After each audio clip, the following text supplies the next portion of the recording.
বস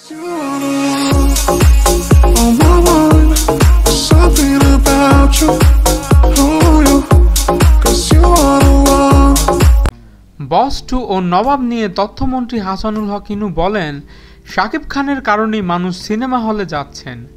FDC প্রায় অকেজো হয়ে পড়েছিল।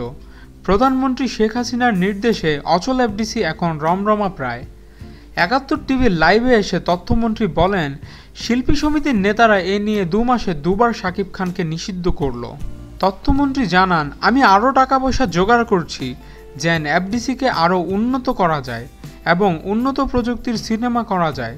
তাহলে মানুষ আরও হলমুখী হবে, কারণ মানুষ এখন ভালো কিছু দেখতে চায়। যুগের সাথে তাল মিলিয়ে চলতে হলে আমাদের ভালো কিছু প্রয়োজন। তথ্যমন্ত্রী আরও বলেন, আমার কাছে রহস্যজনক মনে হচ্ছে বারবার কেন তারা শাকিবের সাথে এমন করছে। সবাই পরিবারের সদস্য, সবাই মিলে একসাথে থাকা উচিত। গত শুক্রবার চলচ্চিত্র ঐক্যজোটের ১৬টি সংগঠন শাকিব সহ আরও ডজন খানেক শিল্পীকে অবাঞ্ছিত ঘোষণা করেন এবং নবাব ও বস 2 বন্ধে আরও কঠোর কর্মসূচিতে যাবেন বলেছেন তারা। আপনাদের মতামত কি এই বিষয়ে? এখনই কমেন্টস করে জানান এবং আমাদের ভিডিও ভালো লেগে থাকলে অবশ্যই চ্যানেল সাবস্ক্রাইব করতে ভুলবেন না। ধন্যবাদ।